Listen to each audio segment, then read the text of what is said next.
اعوذ باللہ من الشیطان الرجیم بسم اللہ الرحمن الرحیم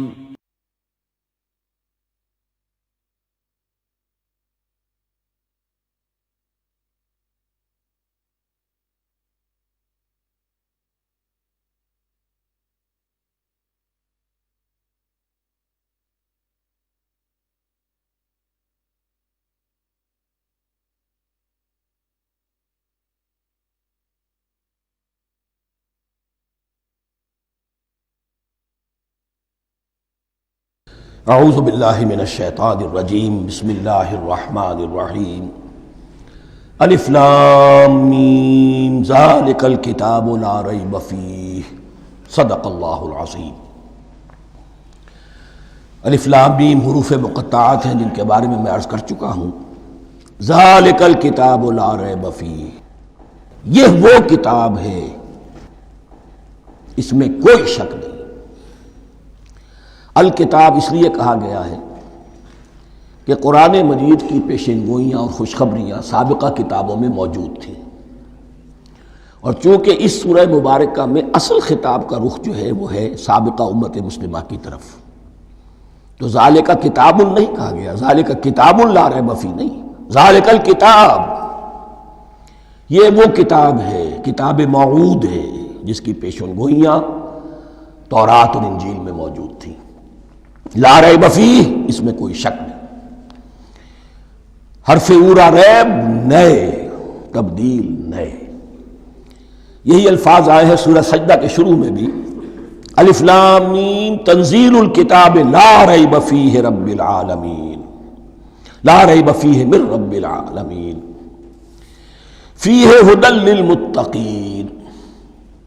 فیہ دونوں طرف مل سکتا ہے، لا ریب فیہ اسے معانقہ کہتے ہیں، لا ریب فیہ پڑھیں گے تو ہدن سے شروع کر دیں گے، لا ریب پر ختم کر دیں گے تو فیہ ہدن للمتقین، یہ دونوں معنی درست ہوں گے۔ ہدن للمتقین یہ ہدایت ہے، رہنمائی ہے اہل تقویٰ میں جو بچنا چاہیں۔ تقویٰ کا اصل مفہوم سمجھ لیجئے، وقا یقی کسی کو بچانا، تقویٰ خود بچنا۔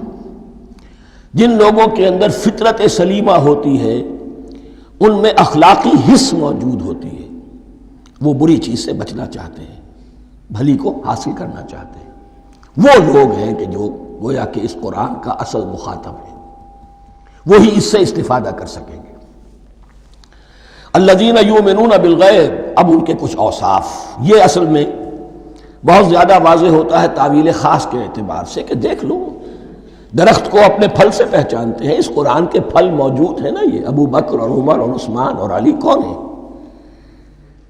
یہ جو مہاجرین آئے ہیں چل کر، مدینے والوں دیکھو یہ کون ہیں، ان کی شخصیتیں کیا ہیں، ان کا کردار کیا ہے، ان کے اوصاف کیا ہے، یہ کس درخت کے پھل ہیں؟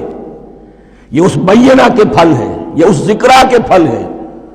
بینہ رسول من اللہ یتلو صحفا مطہرۃ فیہا کتب قیمہ، یہ اس شجرہ مبارکہ کے پھل ہیں۔ دیکھ لو ان کے کیا شب و روز ہے، الذین یؤمنون بالغیب، جو غیب پر ایمان رکھتے ہیں۔ تعویل عام کے اعتبار سے اس کا بہت اہم مفہوم ہوگا، جو یہ طے کر لے کہ سوائے مادے کی دنیا کے مجھے اس سے آگے جانا ہی نہیں، unless I can verify۔ آپ کو معلوم ہے کہ میٹیریل جو حقائق ہے وہ تو آپ ویریفائی کر سکتے ہیں، آنکھ سے دیکھ سکتے ہیں، کان سے سن سکتے ہیں، ویریفائڈ ہے۔ جو یہ سمجھ لے گا کہ اس کے بیونڈ کچھ نہیں ہے، اس کے لیے قرآن میں کوئی ہدایت نہیں۔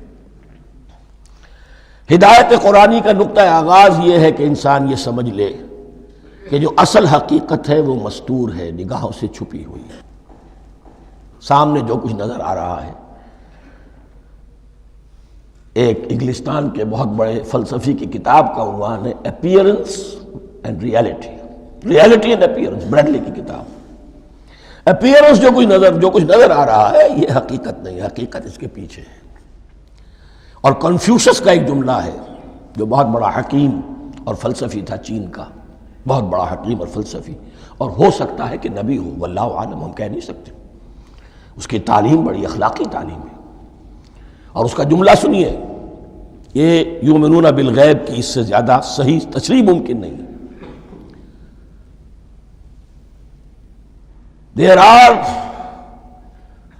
certain things, there's nothing more real than what cannot be seen. And there's nothing more certain than what cannot be heard. وہ حقائق جو آنکھوں سے نہیں دیکھے جا سکتے اور کانوں سے نہیں سنے جا سکتے، ان سے زیادہ یقینی اور واقعی حقائق اور کوئی نہیں. There's nothing more real than what cannot be seen, and there's nothing more certain than what cannot be heard. الذین یؤمنون بالغیب ویقیمون الصلاۃ، نماز قائم کرتے ہیں. ومما رزقناہم ينفقون، اور جو کچھ ہم نے انہیں دیا ہے اس میں سے خرچ کرتے ہیں، خیر میں، بھلائی میں، نیکی میں، ابناء نو کی حاجات کو رفع کرنے میں، لوگوں کی تکلیفیں دور کرنے میں، خود اللہ کے لیے، اللہ کی رضا جوئی کے لیے، اللہ کو قرض حسنہ دیتے ہوئے. والذین یؤمنون بما انزل الیک وما انزل من قبلک، اور وہ کہ جو ایمان رکھتے ہیں اس پر بھی جو آپ پر نازل کیا گیا ہے محمد صلی اللہ علیہ وسلم، اور اس پر بھی کہ جو آپ سے پہلے نازل کیا گیا. یہ بہت اہم الفاظ ہیں، اس لیے کہ عام طور پر آج کل ہمارے ہاں یہ خیال پھیلا ہوا ہے کہ یہ تورات اور انجیل کے پڑھنے کا کوئی فائدہ نہیں، کوئی ضرورت نہیں. کوئی ضرورت نہیں کی حد تک تو شاید بات صحیح ہو، لیکن کوئی فائدہ نہیں، یہ بالکل غلط ہے. یہ ابتدا ہے قرآن کی، اور کس قدر اہتمام کے ساتھ کہا جا رہا ہے. ایمان صرف قرآن پر نہیں، اس پر بھی کہ جو اس سے پہلے نازل کیا گیا. اور سورہ نساء کی آیت، اور سورہ نساء نازل ہوئی ہے کہیں جا کر سن 6 ہجری میں. یا ایھا الذین آمنوا آمنوا باللہ ورسولہ والکتاب الذی نزل علی رسولہ والکتاب الذی انزل من قبل. تو اس سے ایمان جو ہے تورات پر اور انجیل پر اور زبور پر اور صحف ابراہیم پر، اجمالی ایمان کی جو اہمیت ہے اس کو اچھی طرح سمجھ لیجیے. البتہ یہ ہے کہ چونکہ ہم سمجھتے ہیں اور جانتے ہیں کہ ان کتابوں میں تحریف ہو گئی ہے، لہذا ان کتابوں کی کوئی شے قرآن پر حجت نہیں ہوگی. جو چیز قرآن سے ٹکرائے گی ہم اس کو رد کر دیں گے.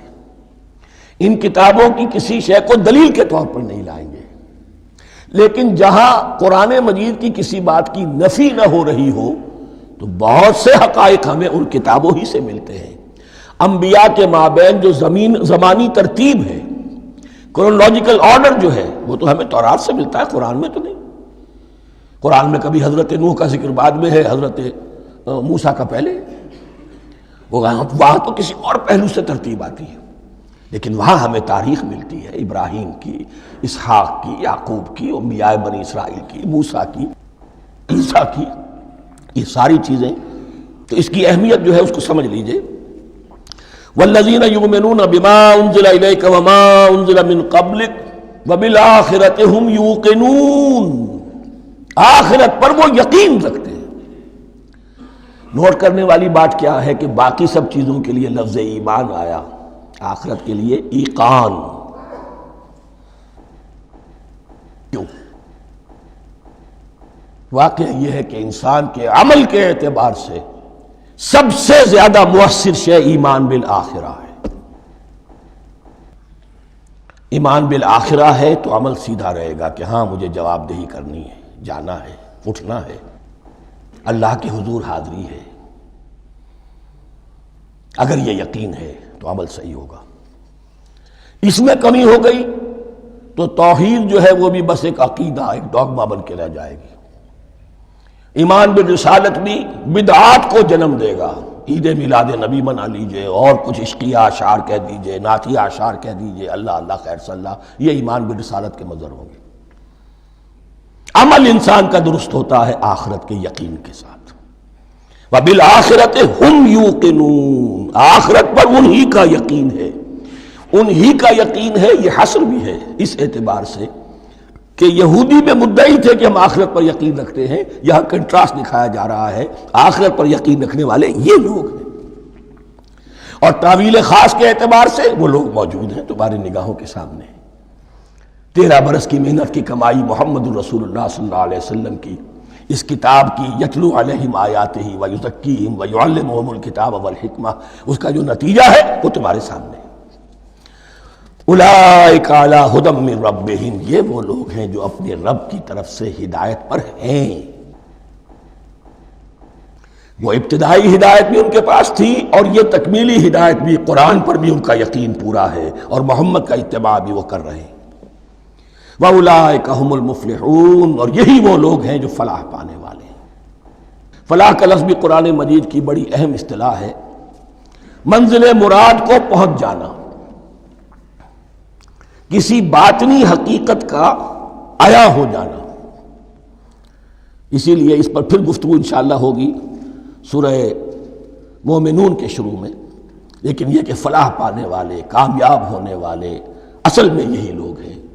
تو گویا کہ تعویل خاص میں صحابہ کرام کی طرف اشارہ ہو گیا، تعویل عام میں ہر شخص کو بتا دیا گیا اگر قرآن کی ہدایت سے مستفید ہونا ہے تو یہ اوصاف اپنے اندر پیدا کرو۔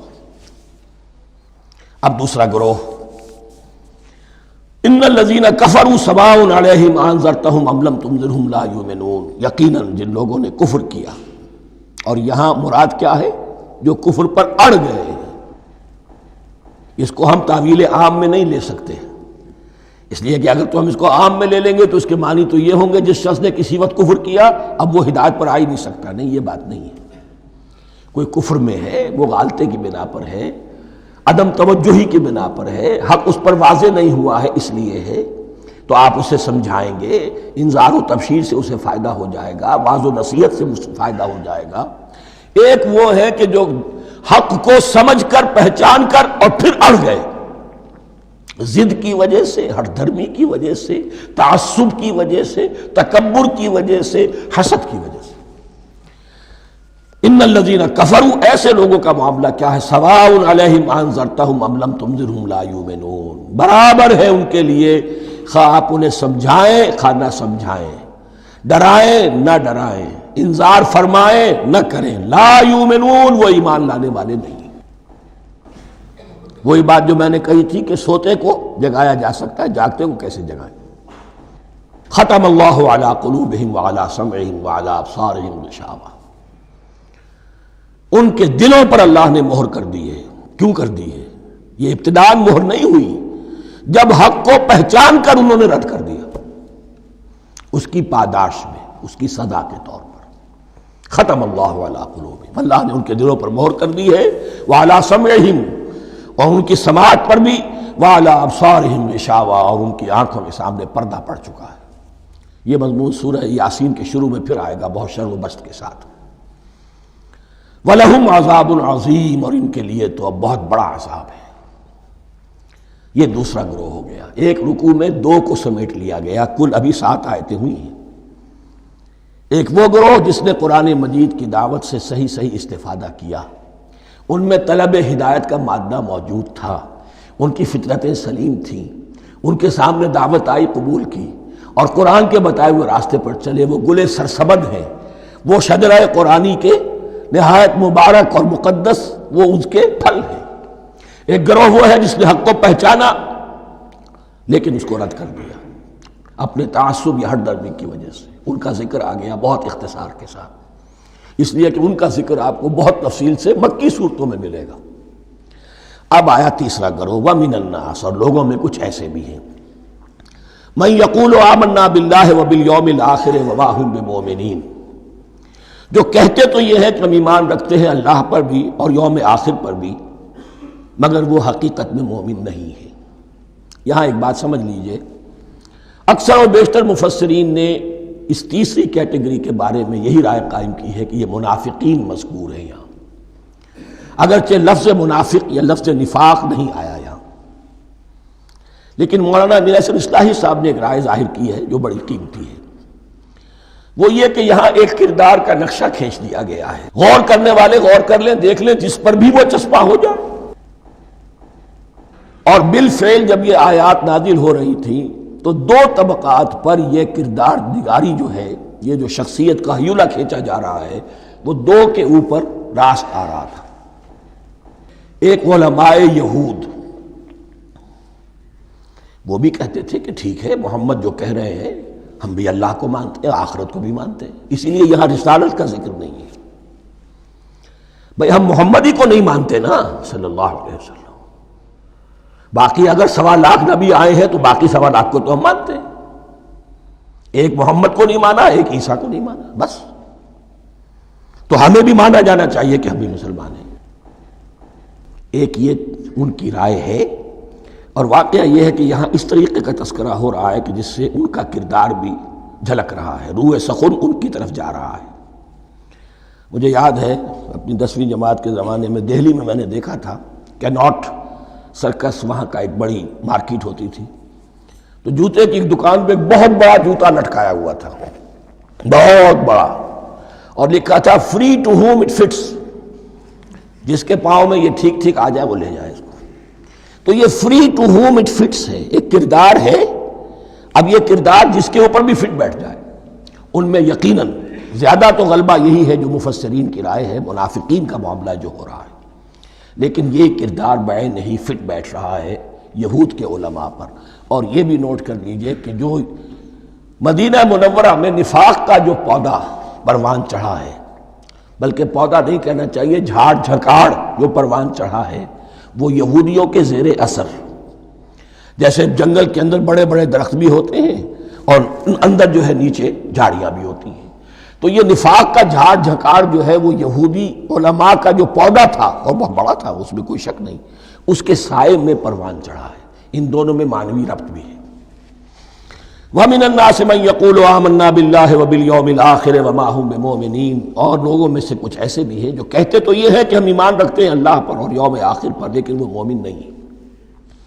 يُخَادِعُونَ اللَّهَ وَالَّذِينَ آمَنُوا وَمَا يَخْدَعُونَ إِلَّا أَنفُسَهُمْ، وہ دھوکہ دینے کی کوشش کر رہے ہیں اللہ کو اور اہل ایمان کو۔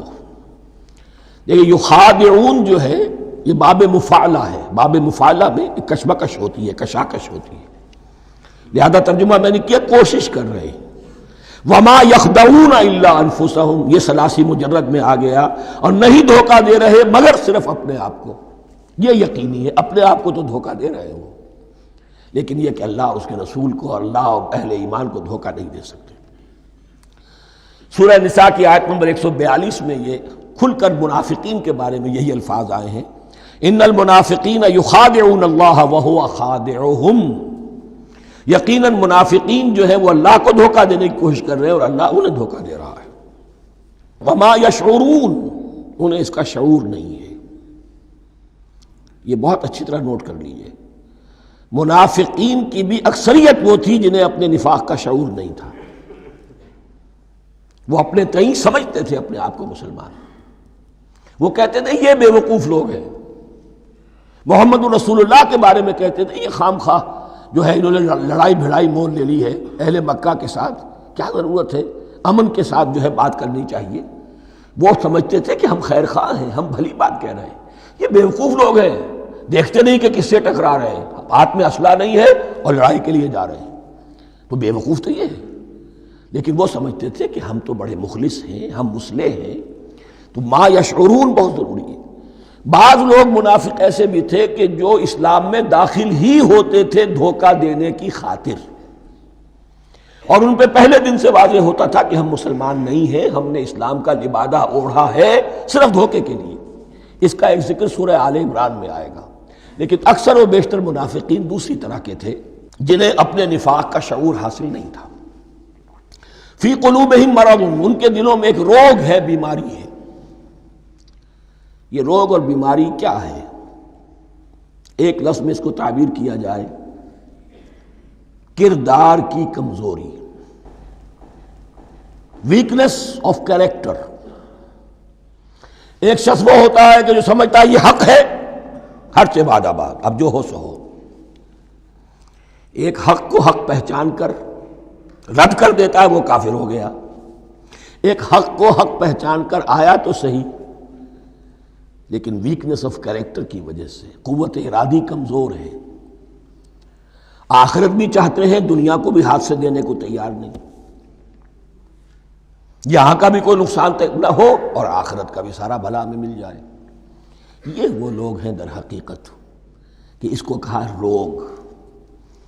فی قلوبہم مرض فزادہم اللہ مرضا، تو اللہ نے ان کے مرض میں اضافہ کر دیا۔ یہ اللہ کی سنت ہے، آپ حق پر چلنا چاہیں حق کا راستہ آپ کے لیے آسان کر دے گا، آپ برائی کی طرف جانا چاہیں بڑی سے بڑی برائی آپ کے لیے ہلکی ہوتی چلی جائے گی۔ کوئی خاص بات ہی نہیں، چلو یہ بھی کر گزرو، جب یہ کر لیا تو یہ بھی کر گزرو۔ اور اگر آپ بین بین لٹکنا چاہیں تو اللہ اسی پہ چھوڑ دیتا ہے۔ ٹھیک ہے، آپ سمجھتے ہیں ہم کامیاب ہو رہے ہیں، ہم نے مسلمانوں کو بھی دھوکہ دے لیا، وہ ہمیں مسلمان سمجھتے ہیں، اور یہودیوں کو بھی دھوکہ دے لیا، وہ سمجھتے ہیں کہ ہم ان کے ساتھی ہیں، تو سمجھا کامیاب ہو رہے ہیں، حقیقت میں کامیابی نہیں۔ فی قلوبہم مرض فزادہم اللہ مرضا ولہم عذاب علیم بما کانوا یکذبون، اور ان کے لیے تو دردناک عذاب ہے۔ عذاب عظیم کا لفظ آیا تھا اوپر کفار کے لیے، وَلَهُمْ عَذَابٌ عَظِيمٌ، 7ویں آیت ختم ہوئی، اور عذاب علیم کا لفظ آیا یہاں، ان کے لیے دردناک المناک عذاب ہے، بما کانوا یکذبون، بسبب اس جھوٹ کے جو وہ بول رہے تھے۔ وَإِذَا قِيلَ لَهُمْ لَا تُفْسِدُوا فِي الْأَرْضِ، اور جب ان سے کہا جاتا تھا مت فساد کرو زمین میں، مراد کیا ہے اس سے؟ کہ جب محمد کو مان لیا کہ اللہ کے رسول ہیں، اب ٹھیک ٹھیک پیروی کرو، ان کے پیچھے چلو، ان کا حکم ہے تو جنگ کے لیے نکلو، ان کی طرف سے تقاضا آتا ہے مال پیش کرو، اور اگر تم اس سے کتراتے ہو تو فساد مچا رہے ہیں، جماعتی زندگی کے اندر فتنہ اور فساد پیدا کر رہے ہیں۔ وَإِذَا قِيلَ لَهُمْ لَا تُفْسِدُوا فِي الْأَرْضِ قَالُوا إِنَّمَا نَحْنُ مُصْلِحُونَ، وہ کہتے تھے نہیں ہم تو صلح کرانے والے ہیں، اصلاح کرنے والے ہیں، ہم چاہتے ہیں لڑنا بھیڑنا کوئی اچھی بات نہیں ہے، ٹکراؤ تصادم یہ کوئی اچھے کام تھوڑا ہی ہے، بس ٹھنڈے ٹھنڈے دعوت دیتے رہو، جو چاہے قبول کر لے، جو چاہے رد کر دے، خام خواہ یہ ٹکرانا اور یہ جنگ کرنا اور اللہ کے دین کو غالب کرنے کے لیے یہ قربانی دو اور یہ مصیبت جھیلو اور یہ مشقت برداشت کرو اور یہ چیز چھوڑو اور یہ ترک کرو، یہ کاہے کے لیے؟ وَإِذَا قِيلَ لَهُمْ لَا تُفْسِدُوا فِي الْأَرْضِ قَالُوا إِنَّمَا نَحْنُ مُصْلِحُونَ أَلَا إِنَّهُمْ هُمُ الْمُفْسِدُونَ وَلَٰكِن لَا يَشْعُرُونَ، آگاہ ہو جاؤ کہ وہی ہے مفسد، فساد پھیلانے والے، اس لیے کہ محمد رسول اللہ کی دعوت ہے زمین میں اصلاح کے لیے، اس اصلاح کے لیے کچھ آپریشن کرنا پڑے گا، مریض اس درجے کو پہنچ چکا ہے کہ آپریشن کے بغیر اس کی شفا نہیں ہوگی، اب اگر تم اس کے راستے میں رکاوٹ بنتے ہو تو در حقیقت تم فساد مچا رہے ہو، لیکن تمہیں اس کا شعور نہیں ہے۔ الا انہم ہم المفسدون ولکن لا یشعرون، پھر دیکھیے نوٹ کیجئے، شعور نہیں ہے، شعوری نفاق اور شے ہے، غیر شعوری نفاق ہے کہ جس کا یہ سارا تذکرہ ہو رہا ہے۔ وَإِذَا قِيلَ لَهُمْ آمِنُوا كَمَا آمَنَ النَّاسُ، اور جب ان سے کہا جاتا ہے ایمان لاؤ جیسے دوسرے لوگ ایمان لائے ہیں، آخر دیکھو دوسرے یہ اہل ایمان ہیں، جب بلاوا آتا ہے فوراً لبیک حاضر ہوتے ہیں، جو بھی ہو، یہ تم جو ہے آخر تم نے اور روش اختیار کی۔ وَإِذَا قِيلَ لَهُمْ آمِنُوا كَمَا آمَنَ النَّاسُ قَالُوا أَنُؤْمِنُ كَمَا آمَنَ السُّفَهَاءُ، وہ کہتے ہیں کہ کیا ہم ایمان لائے جیسے یہ بے وقوف لوگ ایمان لائے، انہیں تو اپنے نفع کی فکر، نہ نقصان کی فکر، نہ خطرات کا کوئی خیال، نہ اندیشوں کا کوئی گمان، جان جائے مال جائے، اولاد کو چھوڑ دیں، گھر بار چھوڑ کے آ گئے ہیں، ان سے بڑے بے وقوف کون ہوں گے؟ بال بچے چھوڑ آئے ہیں کفار مکہ کے رحم و کرم پر، سرداران قریش جو چاہے ان کے ساتھ کریں، تو یہ تو بے وقوف لوگ ہیں۔ آج کل آپ کہتے ہیں ایسے ہی لوگوں کو فینیٹکس ہیں، یہ فینیٹکس ہیں، دیکھ بھال کر چلنا چاہیے، دائیں بائیں دیکھ کر چلنا چاہیے، نفع نقصان کا خیال کر کے چلنا چاہیے، چاہے حق ہے ٹھیک ہے، لیکن بہرحال اپنی مصلحتوں کو بھی اور اپنی اہل و عیال کی مصلحتوں کو بھی دیکھنا چاہیے۔ یہ لوگ تو معلوم ہوتا ہے کہ بالکل دیوانے ہو گئے، فینیٹکس ہو گئے۔ وَإِذَا قِيلَ لَهُمْ آمِنُوا كَمَا آمَنَ النَّاسُ قَالُوا أَنُؤْمِنُ كَمَا آمَنَ السُّفَهَاءُ أَلَا إِنَّهُمْ هُمُ السُّفَهَاءُ وَلَٰكِن لَا يَعْلَمُونَ، آگاہ ہو جاؤ کہ وہی بے وقوف ہیں لیکن انہیں علم نہیں ہے، وہ صادق الایمان جو ایمان کی ہر تقاضے کو پورا کرنے کے لیے ہر وقت حاضر ہیں، ان سے بڑا عقل مند کوئی نہیں، ان سے بڑا سمجھدار کوئی نہیں، انہوں نے یہ جان لیا ہے کہ اصل زندگی آخرت کی زندگی ہے، یہ نہیں ہے، یہ تو عارضی ہے، کل نہیں آج ختم ہو جائے، آج نہیں ابھی ختم ہو جائے، کیا فرق پڑے گا، جانا تو ہے، اب نہیں تو کل، کل نہیں تو پرسوں، جانا تو ہے، تو عقل تو ان کے اندر ہے۔ الا انہم هم السفہاء ولکن لا یعلمون واذا لقوا الذین آمنوا قالوا آمنا، اور جب یہ ملتے ہیں ان سے جو اہل ایمان ہیں تو کہتے ہیں ہم بھی ایمان رکھتے ہیں۔ اب یہ ان دونوں پر آئے گا۔ عام جو یہودی تھے وہ بھی کہتے تھے کہ ہم بھی تو آخر اللہ کو مانتے ہیں، آخرت کو مانتے ہیں، اور منافق تو تھے ہی جو رسول کو بھی مانتے تھے۔ وَإِذَا خَلَوْا إِلَىٰ شَيَاطِینِهِمْ، اور جب یہ اپنے شیطانوں کے پاس خلوت میں ہوتے ہیں، اور یہاں شیاطین سے مراد ہیں اہل کتاب یہود کے علماء، ان کے سردار، یا عبداللہ ابن ابی جو منافقین مدینہ کا سردار تھا۔ اگر وہ کبھی ملامت کرتا تھا، دیکھو تم تو معلوم ہوتا ہے بالکل مسلمانوں میں شامل ہی ہو گئے پوری طرح سے، تمہیں کیا ہو گیا، تم ہر بات مان رہے ہو۔ اب انہیں یہ کچھ نہ کچھ اپنی وفاداری کا یقین دلانے کے لیے کہنا پڑتا تھا، نہیں ہم انہیں بیوقوف بنا رہے ہیں، ہم ان سے ذرا تمسخر کر رہے ہیں، ہم ہیں آپ کے ساتھ ہی، آپ فکر نہ کریں۔ اسی لیے یہ دو منہ ہونا، نفق کہتے ہیں سرنگ کو جس کے دو دروازے ہوتے ہیں، باقی زیر زمین ہے۔ نافقہ گوہ کا بل ہے کہ دو دروازے رکھتا ہے، دو اس کے منہ رکھتا ہے کہ ادھر سے اگر کتا داخل ہو جائے شکار کے لیے تو ادھر سے نکل بھاگے، ادھر سے آئے تو ادھر سے نکل بھاگے۔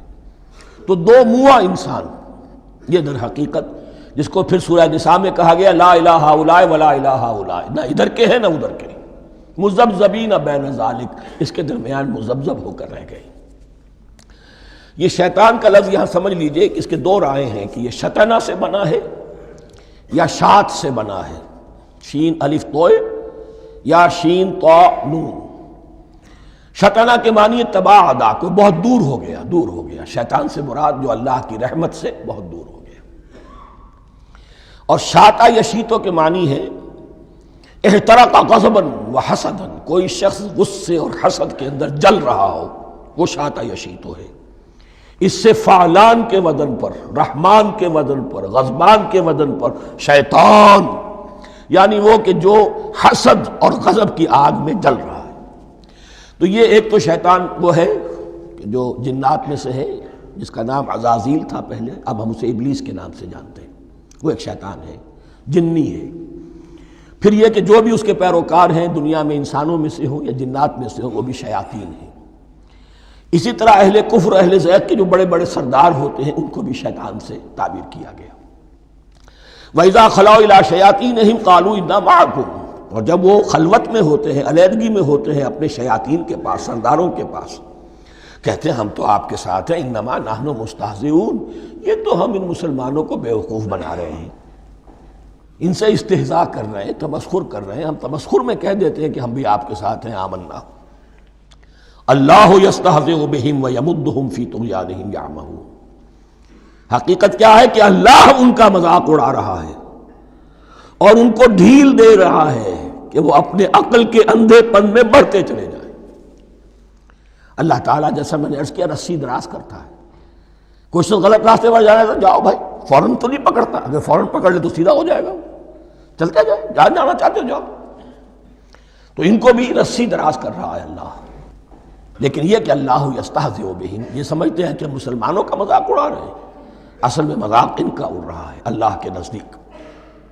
وَيَمُدُّهُمْ فِي طُغْيَانِهِمْ يَعْمَهُونَ، اب یہاں ذرا نوٹ کر لیجئے، یہ دو لفظ آئیں گے، عین میم اور ہا، امہ ہے کے ساتھ، ایک ہے عین میم اور یا، امج، تو عین اور میم تو مشترک ہے یا آخر میں فرق ہوگا، عین میم اور ہا ہوگا، اس کے معنی عقل کا اندھا، دل کا اندھا، آنکھیں تو ہے لیکن دل کا اندھا ہے، عقل کا اندھا ہے۔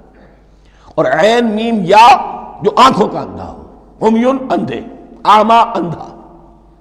تو یہاں فرمایا انا معکم انما نحن مستہزئون، اللہ یستہزئ بہم ویمدہم فی طغیانہم یعمہون، اللہ ان کو اس جو ان کی عقل کے اندھے پن میں جو یہ بڑھتے چلے جا رہے ہیں، اللہ بھی ان کی رسی دراز کر رہا ہے تاکہ یہ جہاں تک جانا چاہتے چلے جائیں۔ اولئک الذین اشتروا الضلالۃ بالہدی، یہ وہ لوگ ہیں کہ جنہوں نے ہدایت کے عوض گمراہی خرید لی ہے۔ دیکھیے بڑا پیارا انداز ہے یہ، ایک شخص کے سامنے دونوں آپشنز تھے، ایک نے گمراہی کو چھوڑا، ہدایت لے لی، چاہے قیمت دینی پڑی، تکلیفیں اٹھانی پڑی، آزمائشوں میں سے گزرنا پڑا، قربانیاں دینی پڑی، ہدایت لی۔ اور ایک شخص نے ہدایت دے کر گمراہی لے لی، آسانی تو ہو گئی، فوری تکلیف سے تو بچ گئے، لا الہ ہؤلاء ولا الہ ہؤلاء، دونوں طرف سے اپنے آپ کو بچا لیا۔ لیکن حقیقت میں سب سے زیادہ گھاٹے کا سودا یہی ہے، اولئک الذین اشتروا الضلالۃ بالہدی، ہدایت دے کر اور ضلالت خرید لی ہے، فما ربحت تجارتہم، تو ان کی تجارت ان کے حق میں ہرگز مفید نہیں ہوئی۔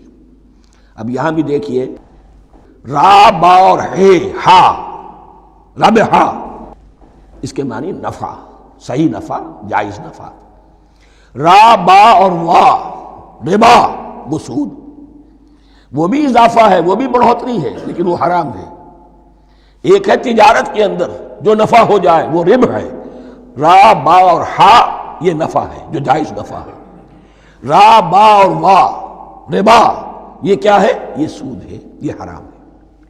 را اور با مشترک ہے، آگے ہا، آگے اور با، اس کا فرق ہے۔ فما ربحت تجارتہم وما کانوا مہتدین، ان کی تجارت ان کے حق میں ہرگز مفید نہیں ہوئی اور نہیں ہے اب یہ ہدایت پانے والے۔ مثلہم، اب یہاں دو تمثیلیں آ رہی ہیں بڑی پیاری۔ پہلی تمثیل ہے کفار کے بارے میں، دوسری تمثیل ہے یہ بین والے لوگوں کے بارے میں۔ پہلوں کے لیے کیا تمثیل ہے؟ مثلہم کمثل الذی استوقد نارا، ان کی مثال اس شخص کی سی ہے جس نے آگ روشن کی۔ ایک نقشہ کھینچا جا رہا ہے، اندھیری شب ہے جدا اپنے قافلے سے ہے تو، تیرے لیے ہے میرا شعلہ نوا قندیل۔ اندھیری شب ہے، قافلہ بھٹک رہا ہے، کچھ لوگ بڑی ہمت کرتے ہیں، اندھیرے میں بھی ادھر ادھر سے لکڑیاں جمع کرتے ہیں اور آگ روشن کر دیتے ہیں۔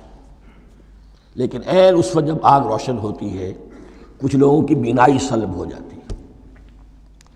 پہلے وہ اندھیرے میں اس لیے تھے کہ روشنی نہیں تھی، اب وہ اندھیرے کے اندھیرے میں رہ گئے کہ روشنی تو خارج میں آ گئی، اپنی اندر کی روشنی گل ہو گئی، بصارت سلب ہو گئی۔ یہ مثال ہے ان کفار کی کہ حضور کی آمد سے پہلے سب بھٹک رہے تھے، کوئی حقیقت واضح نہیں تھی، قافلہ انسانیت بھٹک رہا تھا اندھیری شب میں۔ محمد الرسول اللہ آئے، انہوں نے آگ روشن کر دی، اب راستہ کھل گیا، ہدایت واضح ہو گئی۔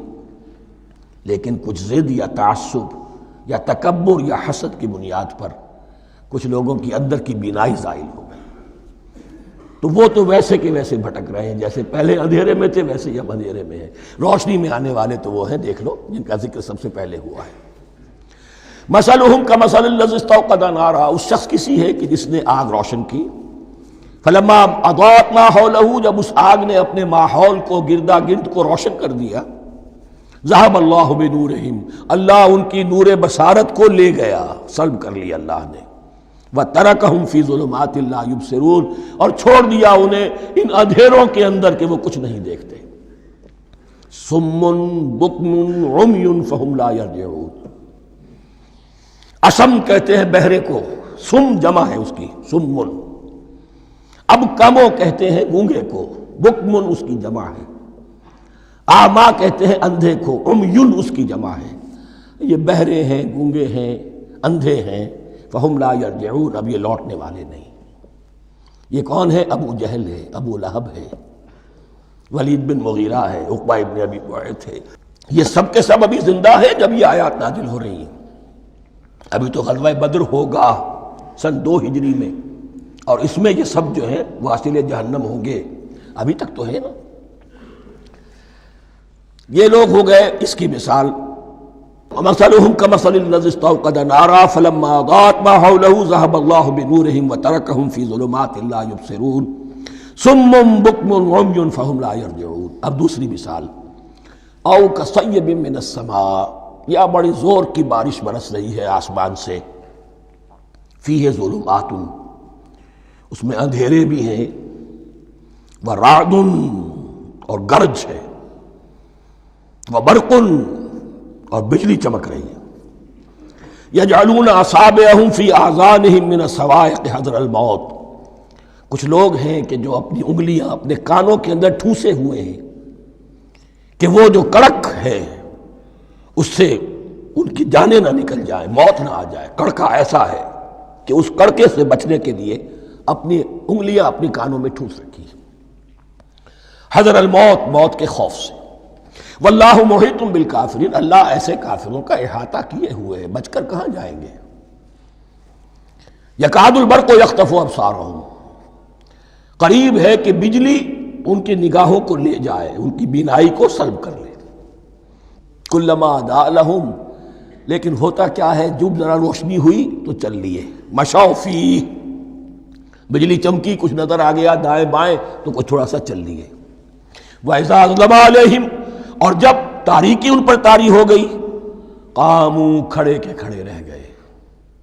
یہ نقشہ ہے ان کا کہ ایک طرف بارش ہو رہی ہے، قرآن مجید ہے، آسمان سے نازل ہو رہا ہے، یہ ماہ مبارکہ ہے، یہ کتاب مبارکن ہے، لیکن یہ کہ اس کے ساتھ کڑکے ہیں، گرج ہے، کفر سے مقابلہ ہے، کفر کی طرف سے دھمکیاں ہیں، اندیشے ہیں، خطرات ہیں، امتحانات ہیں، آزمائشیں ہیں۔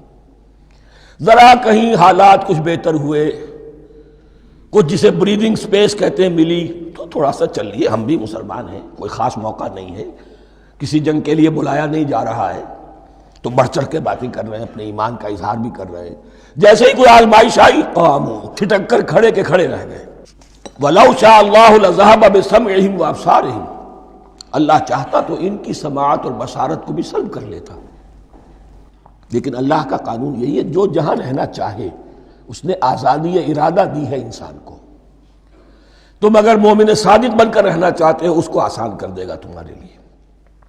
تم نے اپنے تعصب کی وجہ سے، اپنے تکبر کی وجہ سے کفر کا راستہ اختیار کیا، اللہ اسی کو کھول دے گا۔ تم بیچ میں لٹکنا چاہتے ہو، لٹکتے رہو، اللہ تعالیٰ جو ہے جبرن کسی کو نہ حق پہ لائے گا، نہ جبرن کسی کو باطل پر لے کر جائے گا۔ اس لیے کہ جبر اگر ہو تو پھر امتحان کا معاملہ ختم، پھر جزا و سزا بیکار ہے، غیر منطقی ہے، غیر معقول ہے۔ ان اللہ علی کل شیء قدیر، یقیناً اللہ تعالیٰ ہر چیز پر قادر ہے۔ یہ دو رکوع اس اعتبار سے کہ انسانی شخصیتوں کا سمجھنا، اور جیسا کہ میں نے عرض کیا، تعویل عام ذہن میں رکھیے، جب بھی کبھی کوئی دعوت حق اٹھے گی، اگر وہ واقعتاً کل کے کل حق کی دعوت ہے اور اس میں انقلابی رنگ ہے کہ باطل سے پنجہ آزمائی کرنی ہے، باطل کو نیچا دکھانا ہے، حق کا غلبہ کرنا ہے، تو یہ تین قسم کے افراد لازماً ہمیشہ وجود میں آ جائیں گے۔ ان کو پہچاننا، ان کے کردار کی جو اصل جو اس کے پیچھے پس منظر ہے، اس کو جاننا بہت ضروری ہے۔ اب جو تیسرا رکوع آ رہا ہے سورہ بقرہ کا، اس میں قرآن کی دعوت کا خلاصہ ہے۔ قرآن کیا ماننے کی دعوت دیتا ہے، اس کی پکار کیا ہے۔ جیسا کہ میں عرض کر چکا ہوں، 2/3 قرآن پہلے نازل ہو چکا ہے، پس منظر میں ہے۔ ہمارے لیے اس ترتیب مصحف کے اعتبار سے وہ قرآن بعد میں آئے گا، ترتیب نزول کے اعتبار سے وہ پس منظر میں موجود ہے، لیکن چونکہ یہاں پر مصحف کے اندر یہاں سے آغاز کیا جا رہا ہے، لہذا اس کا خلاصہ جو ہے لب لباب یہ ایک رکوع میں، اور قرآن کے فلسفے کا اور اس کے بعض نہایت ہی اہم جو موضوعات ہیں اور مسائل ہیں ان کا ذکر پھر چوتھے رکوع میں۔ ابھی ہم تیسرا رکوع پڑھ رہے ہیں۔ یا ایھا الناس اعبدوا ربکم الذی خلقکم والذین من قبلکم لعلکم تتقون، اے لوگو بندگی اختیار کرو اپنے اس رب کی، اپنے اس مالک کی جس نے تمہیں پیدا کیا، اور نہ صرف تم کو پیدا کیا، تم سے پہلے جتنے لوگ گزرے انہیں بھی پیدا کیا تاکہ تم بچ سکو۔ یہ قرآن کی دعوت کا خلاصہ ہے، اور یہ نوٹ کر لیجئے، یہ تمام انبیاء اور رسل کی دعوت یہی تھی۔ اب جب پڑھیں گے سورہ اعراف پڑھیں گے، سورہ شعراء پڑھیں گے، ایک ایک کا نام لے کر، ان اعبدوا اللہ واطیعون، ہر رسول کی دعوت یہ تھی، اللہ کی بندگی کرو، میری اطاعت کرو۔ یا قوم اعبدوا اللہ ما لکم من الہ غیرہ، اے میری قوم کے لوگوں اللہ کی بندگی کرو، تمہارا کوئی الہ اور معبود اس کے سوا نہیں ہے۔ پھر حضور قرآن یہی عبادت رب انسان کی تخلیق کی غایت ہے، وما خلقت الجن والانس الا لیعبدون، ہم نے جنوں اور انسانوں کو پیدا ہی صرف اس لیے کیا ہے کہ ہماری بندگی کریں۔ لیکن یہاں ایک فرق بہت بڑا ہے، تمام رسولوں کی دعوت یہی ہے، محمد الرسول اللہ کی بھی یہی ہے، لیکن بڑا فرق کیا ہے؟ باقی تمام رسولوں کی دعوت آپ کو ملے گی یا قوم، اے میری قوم کے لوگوں، یہاں ہے یا ایھا الناس، اے بنی آدم، اے بنی نوع انسان۔ معلوم ہوا کہ تمام رسول حضور سے پہلے صرف اپنی اپنی قوموں کی طرف آئے ہیں، پہلے اور آخری اور کامل رسول ہیں اللہ کے محمد صلی اللہ علیہ وسلم، جن کی دعوت آفاقی ہے۔ یا ایھا الناس، یا قوم نہیں، یا ایھا الناس اعبدوا ربکم الذی خلقکم والذین من قبلکم۔ اس میں دلیل بھی آ گئی کہ عام طور پر لوگ جو ہے غلط راستے پر اس دلیل سے جمے رہتے ہیں کہ ہمارے آباء و اجداد کا راستہ یہی تھا۔ تو بھائی جیسے تم مخلوق ہو ایسے وہ بھی تو مخلوق تھے، جیسے تم خطا کر سکتے ہو وہ بھی تو خطا کر سکتے تھے۔ لہذا یہ نہ دیکھو کہ آباء و اجداد کا راستہ کیا تھا، دیکھو یہ کہ حق کیا ہے، لعلکم تتقون، تاکہ تم بچ جاؤ، دنیا میں افراط و تفریط کے دھکوں سے بچ جاؤ گے، آخرت میں اللہ کے عذاب سے بچ جاؤ گے۔ ان دونوں سے اگر بچنا ہے تو اللہ کی بندگی کی روش اختیار کرو۔ اچھا کس رب کی؟ الذی جعل لکم الارض فراشا والسماء بناء، جس نے تمہارے لیے زمین کو فرش بنا دیا اور آسمان کو چھت بنا دیا۔ وانزل من السماء ماء، اور آسمان سے پانی برسایا، فاخرج بہ من الثمرات رزقا لکم، اور پھر اس پانی کے ذریعے سے زمین سے میووں کی شکل میں، پیداوار کی شکل میں تمہارے لیے رزق اگایا۔ فلا تجعلوا للہ اندادا وانتم تعلمون، تو ہرگز نہ اللہ کا مد مقابل کسی کو ٹھہراؤ جانتے بوجھتے۔ وانتم تعلمون کا ایک مطلب یہ بھی ہے کہ تم بھی مانتے ہو کہ اس کائنات کا خالق اللہ کے سوا کوئی نہیں۔ اہل عرب بھی مانتے تھے، جو ان کے دیوی دیوتا تھے وہ سمجھتے تھے کہ یہ اللہ کے اوتار ہیں یا اللہ کے ہاں بہت یہ پسندیدہ ہیں، اللہ کے محبوب ہیں، اس کے اولیاء ہیں، اس کی بیٹیاں ہیں، لہذا یہ شفاعت کریں گے تو ہمارا بیڑا پار ہو جائے گا، ورنہ خالق وہ مانتے تھے اللہ ایک ہی ہے۔ جب تم یہ مانتے ہو کائنات کا خالق ایک، مدبر ایک، تو اب کسی کو اس کا مد مقابل نہ بناؤ۔ انداد ند کی جمع ہے، لا ضد لہ ولا ند لہ، اللہ کا کوئی مد مقابل نہیں۔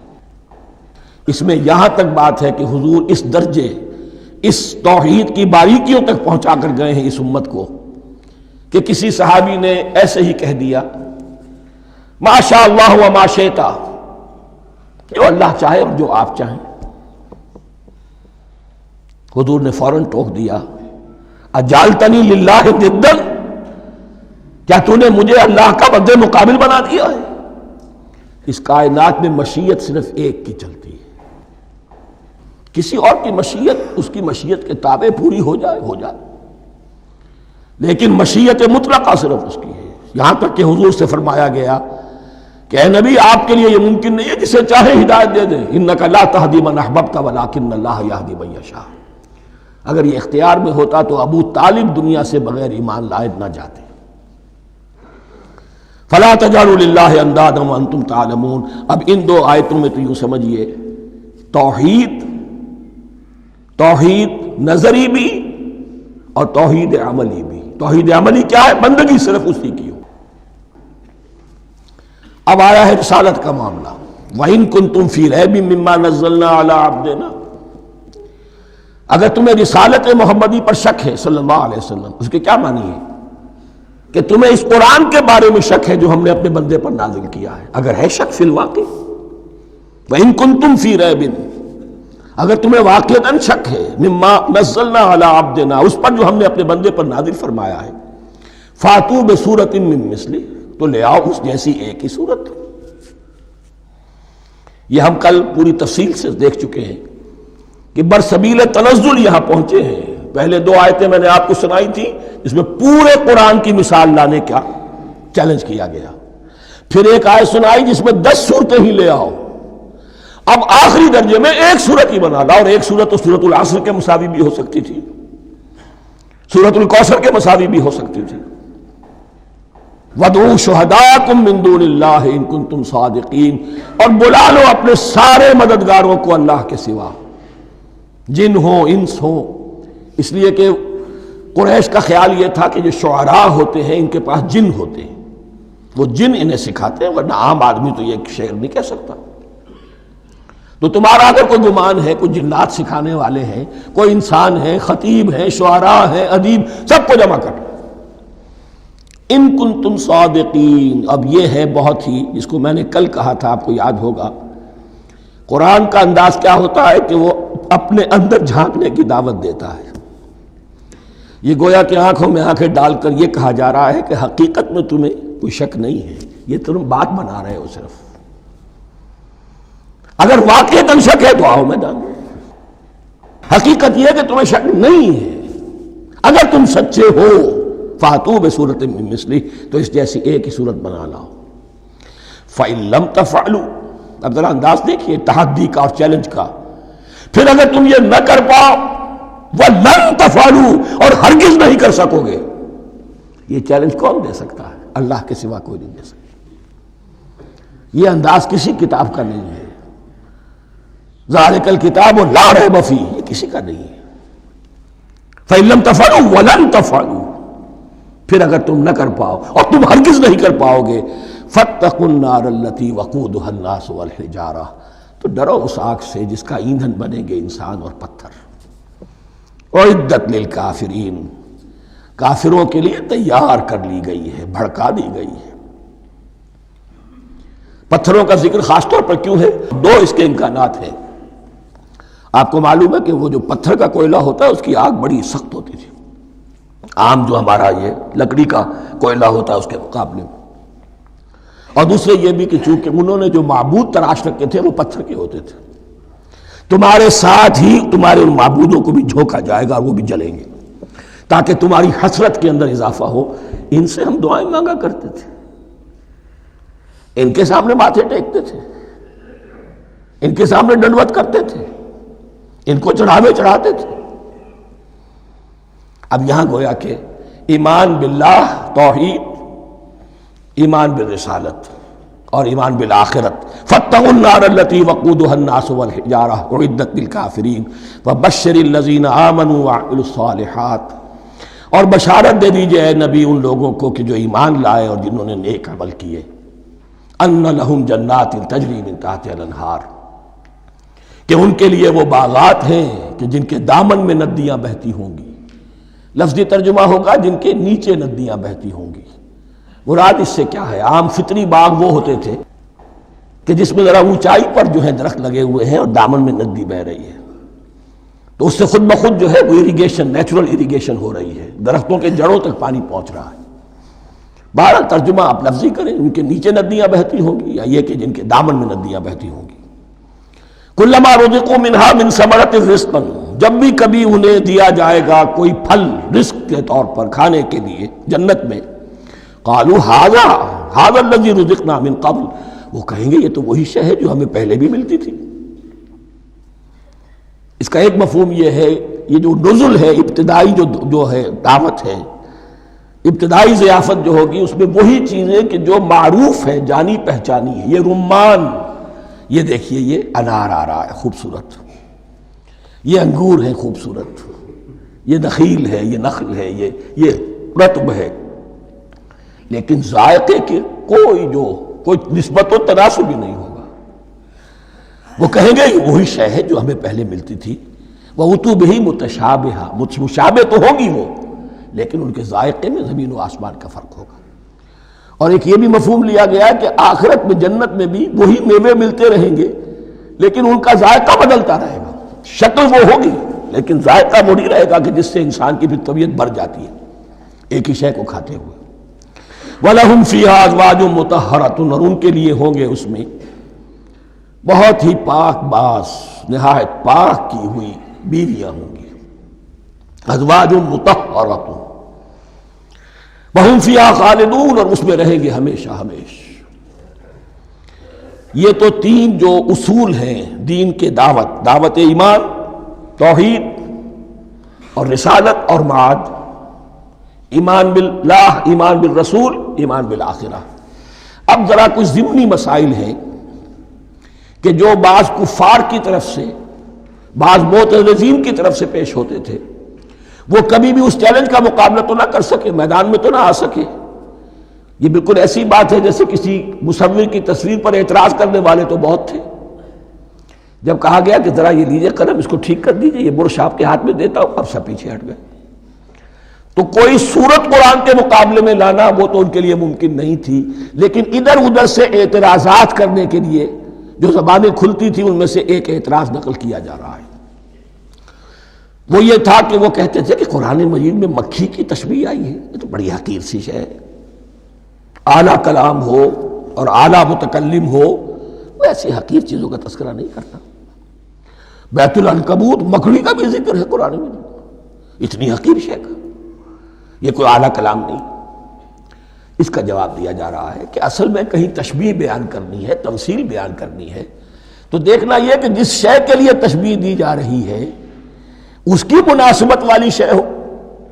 شے کوئی بہت حقیر ہے تو کسی عظمت والی شے سے آخر کیسے تشبیہ دی جائے گی؟ وہ تو کسی حقیر شے سے ہی تشبیہ دی جائے گی، تو جو اصل مقصد ہے تشبیہ کا وہ پورا ہوگا۔ ان اللہ لا یستحیی ان یضرب مثلا ما بعوضۃ فما فوقہا، اللہ تعالیٰ کو تو اس میں کوئی جھجک نہیں ہے، کوئی شرم نہیں ہے کہ وہ مچھر کی مثال بیان کرے، تو اس سے اوپر، اب یا فوقہا میں دونوں معنی ہو جائیں گے، یعنی کمتر اور حقیر ہونے میں اس سے بھی بڑھ کر، یا یہ کہ اس سے اوپر کی کوئی شے، اس کی مثال دینے میں اللہ کو کوئی جھجک نہیں، اس لیے کہ مکھی بھی بہرحال مچھر سے تو ذرا بڑی شے ہے۔ اس معنی میں بھی ہو سکتا ہے فوقہا، اور فوقہا اس معنی میں بھی کہ اس سے بھی حقیر ہونے میں اس سے بھی بڑھ کر۔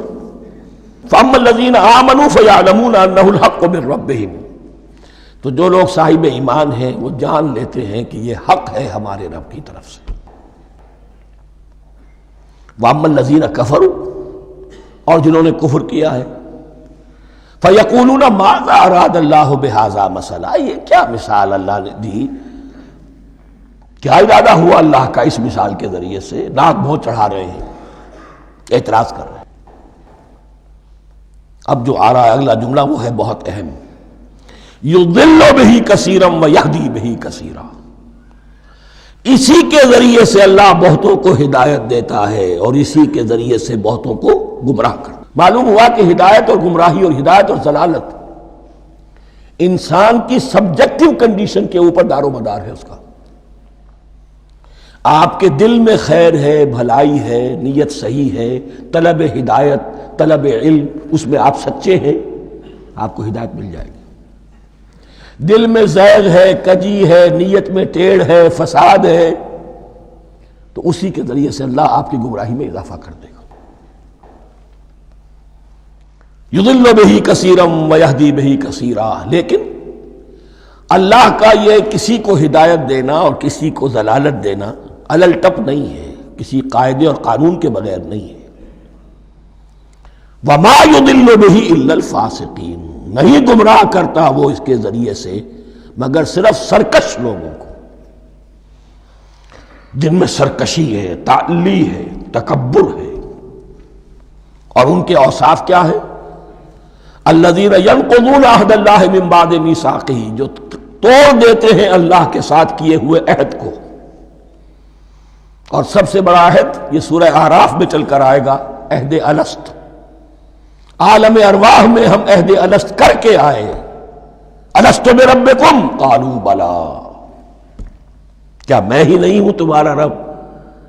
تمام ارواح نے، میں بھی تھا، آپ بھی تھے، سب تھے، کل انسان، جتنے انسان دنیا میں آج تک آ چکے ہیں وہ بھی تھے، اور جو آنے ہیں ابھی قیامت تک وہ بھی تھے، لیکن تھے صرف ارواح کی شکل میں، جسم نہیں تھے۔ اور یہ میں آپ کو بتا چکا ہوں، مکمل وجود ہے انسان کا روحانی وجود۔ اولاً تخلیق اس کی ہوئی تھی، اسی سے آگے چل کر ایک بہت فلسفے کا بہت گہرا مضمون آ رہا ہے آگے چل کر۔ وہ جو عہد الست بربکم قالوا بلا، انہوں نے اس عہد کو توڑا، اللہ کو اپنا مالک اور خالق اور اپنا حاکم جاننے کی بجائے خود حاکم بن کر بیٹھ گئے۔ الیس لی ملک مصر، کیا مصر کی بادشاہی میری نہیں ہے؟ I am the sovereign. We are sovereign. Popular sovereignty. بغاوت، سرکشی، فاسق۔ وما يضل به الا الفاسقين الذين ينقضون عهد الله من بعد ميثاقه ويقطعون ما امر الله به ان يوصل، اور کاٹتے ہیں وہ چیز جسے اللہ نے جوڑنے کا حکم دیا ہے۔ اللہ نے صلہ رحمی کا حکم دیا ہے، یہ قطع رحمی کرتے ہیں مال کی طلب میں۔ بھائی بھائی کو ختم کرتا ہے اس کے مال کو ہتھیانے کے لیے، اپنی ذاتی اغراض کے لیے تمام اخلاقی حدود جو ہے انسان پس و پیش ڈال دیتا ہے، اپنا تکبر، اپنے لیے تعلی۔ الذین، آپ دیکھیے نوٹ کیجئے، اس میں ہماری شریعت کا فلسفہ یہ ہے، ایک تعلق ہے اللہ کا بندے کے ساتھ، حقوق اللہ، ایک ہے بندوں کا بندوں کے ساتھ، حقوق العباد۔ اللہ کا حق کیا ہے؟ اسے حاکم اور مالک، اور حاکم سمجھو، الملک سمجھو، خود اس کے بندے بنو۔ انسانوں کا حق کیا ہے؟ کونوا عباد اللہ اخوانا، سب آپس میں بھائی بھائی اللہ کے بندے بن جاؤ۔ اور اس میں سب سے اہم ترین رحمی رشتہ ہے، سگے بھائی بہنیں، پھر دادی کے اوپر جا کر وہ کزنز آ جائیں گے، پر دادی پر جا کر اور جمع ہو جائیں گے، یہاں تک کہ آدم و حوا پر تمام انسان جمع ہو جائیں گے۔ تو رحمی رشتے کی بڑی اہمیت ہے۔ تو وہ فاسقین کے جو توڑتے ہیں اللہ کے عہد کو، اس کو مضبوطی سے باندھنے کے بعد، وَيَقْطَعُونَ مَا أَمَرَ اللَّهُ بِهِ أَن يُوصَلَ وَيُفْسِدُونَ فِي الْأَرْضِ، انہی دونوں چیزوں کے نتیجے میں زمین میں فساد پیدا ہوتا ہے۔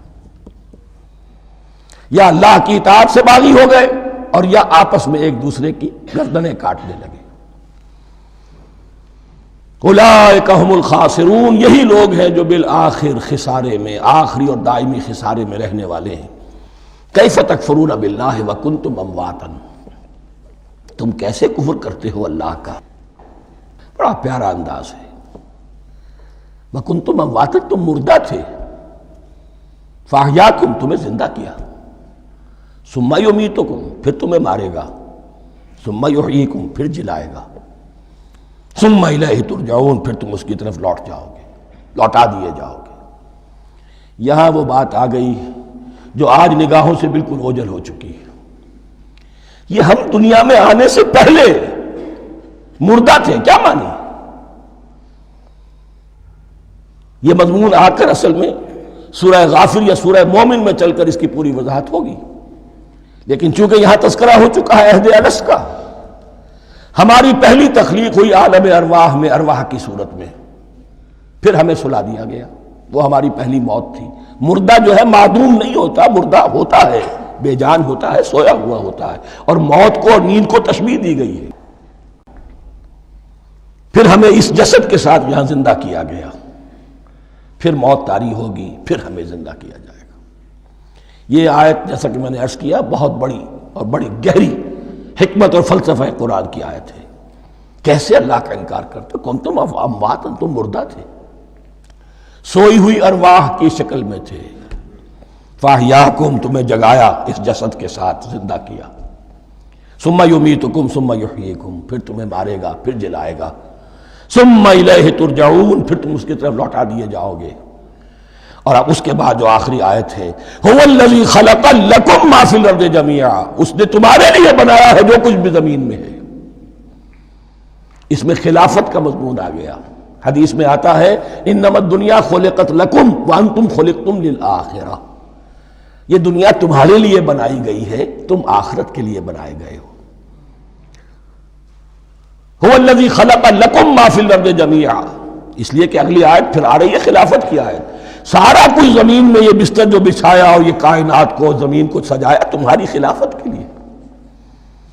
ثم استوى الى السماء فسواهن سبع سماوات، پھر وہ متوجہ ہوا آسمانوں کی طرف اور انہیں 7 آسمانوں کی شکل میں بنا دیا۔ جیسا کہ میں کل عرض کر چکا ہوں، یہ تاحال ابھی یہ آیات متشابہات میں سے ہے۔ 7 آسمانوں کی کیا حقیقت ہے ہم اس سے ابھی پورے طور سے واقف نہیں۔ وَهُوَ بِكُلِّ شَيْءٍ عَلِيمٌ، اور اسے ہر شے کا علم حقیقی حاصل ہے۔ بارک اللہ لی ولکم فی القرآن العظیم ونفعنی وإیاکم بالآیات والذکر الحکیم۔